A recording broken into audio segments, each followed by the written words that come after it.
안녕하세요. 요즘 뉴스 기사를 보면은 레거시 미디어에서 김어준 씨에 대한 뉴스 기사를 꽤나 많이 쓰더라고요. 저는 그걸 보면서 야, 이제 김어준 그대로 두면은 절대 안 되겠다라는 거가 아주 피크에 도달한 게 아닐까라는 그런 생각이 드는데요.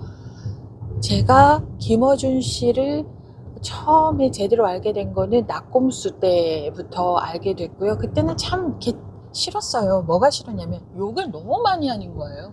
그래서 저급하다, 막 천박하다, 왜 말을 저따위로 하느냐 그래갖고 정말 마음에 안 들어 했었다가 이명박 때 뭐 다스는 누구 것입니까? 막 이제 이러면서부터 관심을 가지고 다시 보게 됐어요. 말 사이사이에 거칠은 말이 들어가는 것도 감안하고 그래도 사실을 알아야 되고 팩트 체크를 해야 되니까. 그러다가 일본하고 한국하고 이제 아베 때 막 무역과 관련해서 이제 문제가 생기면서 이게 도대체 뭐를 말하는 거지, 무슨 현상인지라고 하면서 날마다 듣기 시작을 하다가 어머, 조국 사태가 터진 거예요. 내가 알고 있는 조국, 그렇게 오래 보고 있었던 조국이 절대 그런 사람이 아닌데 이게 뭐지, 뭐야. 그런데 거기에 대해서 김어준 씨가 아주 잘 설명을 해주고 있더라고요. 그렇지, 이게 이렇게 됐었구나, 저게 저렇게 됐었구나, 그러면서 팩트 체크가 이렇게 되면서 날마다 그때는 뉴스공장이었죠. 뉴스공장을 안 들을 수가 없었던 거예요.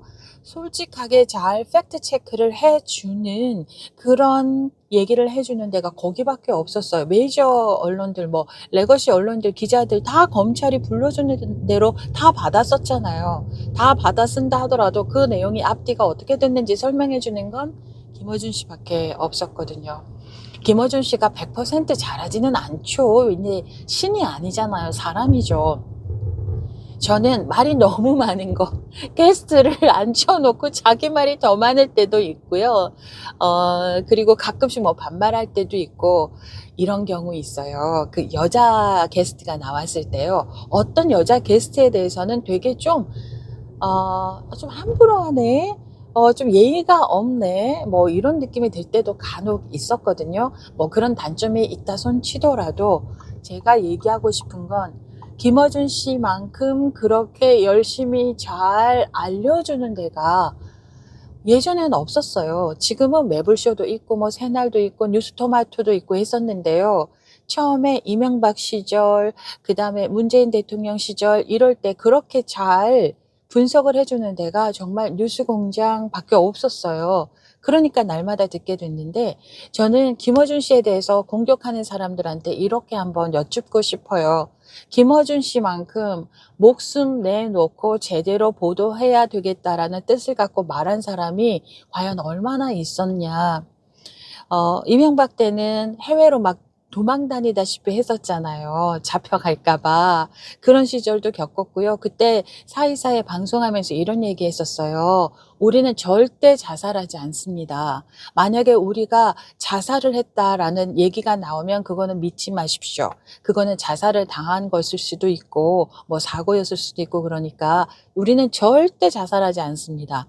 그 다음에 그런 얘기도 했었어요. 절대 혼자 다니지 않습니다. 언제 무슨 일을 어떻게 당할지 모르니까 항상 사람이 많은 곳에 갔었고 항상 여러 명과 함께 다녔고 뭐 그런 얘기도 했었고요.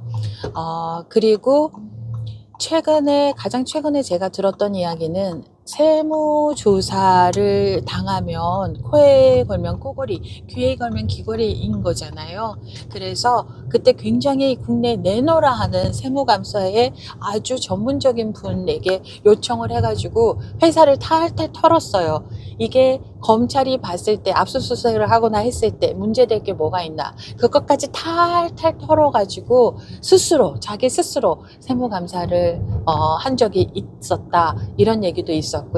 또 하나는 여자 직원이랑 단둘이 절대 같은 자리에 단둘이 없다고 합니다. 회의를 하더라도 제3자가 항상 누구나 있고요. 단 둘이 여직원이랑 어떤 공간에 절대 들어가지 않는다고 합니다. 왜냐? 무슨 말을 어떻게 만들어서 어떻게 진행이 될지 모르기 때문에 어떤 씨알도 남기지 않으려고 그렇게 철저하게 자기 관리를 해 나가면서 방송을 하는 사람이 김어준 씨잖아요. 그렇게까지 하는 사람 좀 많이 나왔으면 좋겠는데 지금으로서는 김어준 씨가 거의 유일하다시피 하고 있는 그런 상황입니다. 그러면 그 사람이 그렇게까지 하면서 "저는 자살하지 않습니다. 그리고 무슨 일을 당할까 봐 이렇게 조심합니다." 하면서까지 겸손은 힘들다를 하고 뉴스 공장을 하는 이유가 뭐가 있겠어요? '나라도 해야 되겠다. 나라도 해야 되겠다.' 그 생각이 가장 크지 않겠습니까? 여론조사 결과 때문에 우리가 얼마나 이리 흔들리고 저리 흔들리고 "어머 이게 뭐야?"라고 했잖아요. 그러니 김어준이 여론조사 기관 꽃을 만들었잖아요. 꽃이 딱 등장하고 나서는 여론조사가 막 이렇게 가고 저렇게 가고 이상한 여론조사가 요즘은 안 나오더라고요. 그런 역할들을 하나하나가 김어준 씨가 짚어가면서 해내고 있었단 말입니다. 여기까지. 그러니 김어준을 얼마나 없애버리고 싶었겠어요. 이번에 계엄령 나고 막 이랬을 때도 정말 쫓아다니면서 거기에 대해서 엄청 많이 보도를 하고 있고요. 자, 지금은 검찰 개혁에 대해서 또 여러 패널들 모시고 막 얘기를 하면서 앞뒤 이렇더라 저렇더라 다 알려주잖아요. 그렇게 해주는 데가 몇 군데 안 되기 때문에 이렇게 김어준 하는 거예요. 그래도 요즘은 매불쇼에서도 거의 맥을 같이 하면서 해주고 있고, 새날도 그렇고, 뉴스토마토도 있고, 여러 이제 채널들이 좀 있었는데, 아유, 지난 10여 년 동안, 10여 년이 뭡니까? 몇십 년 동안 그렇게 하는 데가 김어준 씨밖에 없었거든요. 그런데 이제 워낙 그 힘이 크다. 야, 저 김어준이가 너무 세상을 막 바꾸고 있구나, 흔들고 있구나. 이러니까 김어준을 좀 없애야 되겠다. 이런 생각을 이제는 강력하게 하는 게 아닌가 싶습니다. 게다가 제가 또 하나 느끼는 거는 저는 그걸 그 웹사이트에 들어가서 검색을 하거나 해보진 않았는데 뭐 잼마을 이런 게 있다며요. 그리고 뭐 뉴 이재명 이런 얘기를 했었어요. 김어준 씨가. 그래서 갈라치기 하고 있다. 그 갈라치기 하는 거에 넘어가지 말아라. 뭐 이런 얘기를 방송에 이제 몇 번 했었거든요. 그게 아킬레스건이 되지 않았을까 싶은 거예요, 저는. 그 뉴 이재명 뭐 잼마을이 뭔지는 잘 모르겠지만 우리의 정체가 김어준에게 들통이 났네? 이것까지 털리면 우리 진짜 아무것도 못하는데 맥도 못 추리는데 이러면서 야, 더 이상 김어준을 놔주면 안 되겠다.